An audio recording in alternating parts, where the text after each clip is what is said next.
బీర్ల ఐలయ్యపై అనుచిత వ్యాఖ్యలు చేసిన కర్ర వెంకయ్యను నోరు అదుపులో పెట్టుకొని మాట్లాడితే బాగుంటుందని కాంగ్రెస్ గుండ్లపల్లి వాణి భరత్ గౌడ్ హెచ్చరించారు. మంగళవారం ఆలేరులో జరిగిన సమావేశంలో ఆయన మాట్లాడారు. మంగళవారం ఆలేరులో జరిగిన సమావేశంలో కాంగ్రెస్ గుండ్లపల్లి వాణి భరత్ గౌడ్ మాట్లాడుతూ గతంలో ఎన్నికల సమయంలో కూడా మీరు నిరూపించలేని నిజా నిర్ధారణ కానటువంటి మాటలు మాట్లాడడం జరిగిందని నిన్న ఆలేరు నియోజకవర్గ బీఆర్ఎస్ పార్టీ విస్తృత సమావేశంలో మీ జిల్లా అధ్యక్షుడు స్వయంగా చెప్పడం జరిగిందని తెలిపారు. టీఆర్ఎస్ పార్టీ ఓటమికి కారణం అహంకారం, నోటి దురసాన్ని చెప్పేసి వారు మీకు చెప్పడం జరిగిందని, మరి ఇంకా కూడా మీకు సిగ్గు రాకపోతే రాబోయే రోజుల్లో ప్రజలు మిమ్మల్ని బొంద పెడతారని హెచ్చరించారు. ఆల్రెడీ రాజకీయ భిక్ష లేకుండా ఈరోజు మీ పార్టీ భవిష్యత్తులో కనుమరుగయ్యేది ఖాయమని చెప్పేసి గతంలో ఉన్నటువంటి కాంగ్రెస్ పార్టీ అధికారంలో ఉన్నప్పుడు కానీ, కాంగ్రెస్ ముఖ్యమంత్రి కానీ, చంద్రబాబు నాయుడు ముఖ్యమంత్రిగా ఉన్నప్పుడు కానీ ప్రతిపక్ష పార్టీలకు మంచి గౌరవ మర్యాద ఇచ్చేదే. మరి మీ టీఆర్ఎస్ పార్టీ టీఆర్ఎస్గా ఉంది. 2 సార్లు ప్రభుత్వంలో ఉన్నప్పుడు మీ కేసీఆర్ మాట్లాడిన అన్పార్లమెంటరీ తప్ప ఏ ఒక్క రాజకీయ పార్టీ నాయకులు సీఎంగా ఉన్నప్పుడు కూడా ఇలాంటి మాటలు మాట్లాడలేదని, మీరు ఇకనైనా బుద్ధి తెచ్చుకుని ఉండాలని కోరుతున్నామన్నారు. లేకపోతే రాబోయే రోజుల్లో మీకు ప్రజల గుణపాఠం చెప్తారని వారు విమర్శించారు. బీర్ల ఐలయ్యపై అనుచిత వ్యాఖ్యలు చేసిన కర్ర వెంకటయ్య నోరు అదుపులో పెట్టుకోవాలని సూచించిన కోరుకుంటూ ఇలా రివ్యూ మీటింగ్ చేయడం జరిగింది.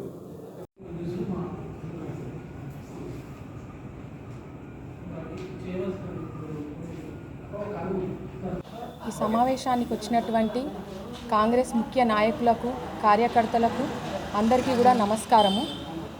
ముందుగా నిన్న జరిగినటువంటి యాదగిరిగుట్ట బీఆర్ఎస్ పార్టీ సమావేశంలో మరి మల్లాపురం సర్పంచ్ కర్ర వెంకటన్న గారు చేసినటువంటి ఆరోపణలు మరి వాళ్ళకే తెలవాలి.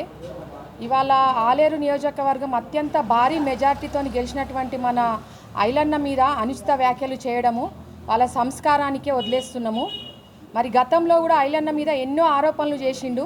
ఐలన్న కూడా ఎన్నోసార్లు సవాల్ విసరడం జరిగింది నిరూపించమని. ఒక్క నిరూపణ కూడా నిరూపించలేకపోయినాడు. ఇవాళ కేవలము ఓడిపోయినామనే మెంటల్ టెన్షన్తో ఇవన్నీ మాట్లాడడం జరుగుతుంది. ఒక్కసారి మీరు ఆలోచించుకోవాలి. నిన్న జరిగినటువంటి మీ మీటింగ్లోనే మీ స్టేషన్ గన్పూర్ ఎమ్మెల్యే గారు వచ్చిర్రు, కడియం శ్రీహరి గారు, మరి యాదాద్రి భువనగిరి జిల్లా అధ్యక్షుడు కంచల రామచంద్రారెడ్డి గారు వాళ్ళే ఒప్పుకున్నారు మన అహంకారము, మన నోటి దురుసుతోనే మనం ఓడిపోయినామని చెప్పేసి. ఇంకా కూడా మీ ధోరణి మార్చుకోకపోతే మీ ప్రశ్నార్థకం అయిపోతుంది. మీ బీఆర్ఎస్ పార్టీ ఉండటం ప్రశ్నార్థకం అయిపోతుంది. 30 సంవత్సరాల రాజకీయ చరిత్రలో ఐలన్న ఎన్నో స్వచ్ఛంద సేవా కార్యక్రమాలు చేస్తున్నాడు. బీల్రా ఫౌండేషన్ పెట్టేసి కేవలం 30 సంవత్సరాల నుంచి ప్రజలకు అందుబాటులో ఉంటున్నాడు. ఎన్నో సేవా కార్యక్రమాలు చేస్తున్నాడు. మరి అటువంటి ఐలన్న మీద ఒక సెకండ్ క్యాడర్ నాయకుడు ఈ విధమైనటువంటి అనుచిత వ్యాఖ్యలు మాట్లాడడం, అన్పార్లమెంటరీ లాంగ్వేజ్ యూజ్ చేయడం ఆయనకు మొదటి నుంచి అలవాటు అయిపోయింది. మరి వాళ్ళ మల్లాపురంలో నీ ఊళ్ళనే నీ ప్రజల సమక్షంలోనే నీ అవినీతి ఏందో, నీ అన్యాయం ఏందో నీ ప్రజలే చెప్తారు. ఇక మీదట ఒక్కసారి ఐలన్న గురించి మాట్లాడేటప్పుడు 100 సార్లు ఆలోచించుకోవాలి. భక్తులకు కానీ, వచ్చే ప్రయాణికులకు కానీ, ఇక్కడ ఆటో కార్మికులకు అందుబాటులో ఉండే ధరలే నిర్ణయించడం జరిగింది. అది కూడా ఆటో కార్మికులతో చర్చించి అది కూడా ఏర్పాటు చేస్తాం. 3 వ్యక్తులే, డ్రైవర్తో పాటు 4కి అనుమతిస్తామని చెప్పి ఆర్టీఏ వాళ్ళు కూడా చెప్పడం జరిగింది. పూర్తిగా సేఫ్టీ, ప్రతి ఆటో కార్మికునికి ఇన్సూరెన్స్తో సహా అనుభవం ఉండాలి, డ్రెస్ కోడ్ మెయింటైన్ చేయాలి, డ్రంక్ అండ్ డ్రైవ్ కూడా చెకింగ్లు ఎక్కడికక్కడ పాయింట్స్ ఉంటాయి. ఒక 10 రోజులు వాళ్ళ మీద పూర్తిగా నిఘా పెట్టి అనుభవం ఉన్న వాళ్ళని పైకి పంపే విధంగా చర్యలు తీసుకుంటాం. కాబట్టి వచ్చే భక్తులకు వసతులు ఉండాలి, వాళ్ళకు కూడా సేఫ్టీ ఉండాలి.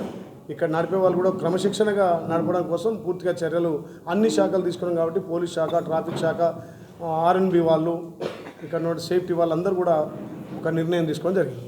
బస్సులు ఏ రకంగా అయితే ఉన్నాయో ఆర్టీసీ బస్సులను కూడా యథావిధిగా నడిపిస్తూ ఆటో కార్మికులు కొంతమంది ఇంటికి పోయి తీసుకొస్తుంటారు, కొంతమంది డిపో నుంచి వస్తుంటారు, కొంతమంది వస్తారు. కాబట్టి డిపో నుంచి పైకి వచ్చేదానికి ఒక రేటు నిర్ణయించి ఆ రేటు ప్రకారం ఎవరైనా భక్తులు వాళ్ళ ఇళ్ళకి పిలుచుకుంటే వాళ్ళ ఒపీనియన్ ప్రకారం వాళ్ళ ఛార్జెస్ ఇస్తారు. కాబట్టి డిపో నుంచి కొండపైకి, కొండపై నుంచి డిపోకి మాత్రం ఒకటే రేటు అందరు సమిష్టిగా నిర్ణయించే రేటే ఉంటుంది.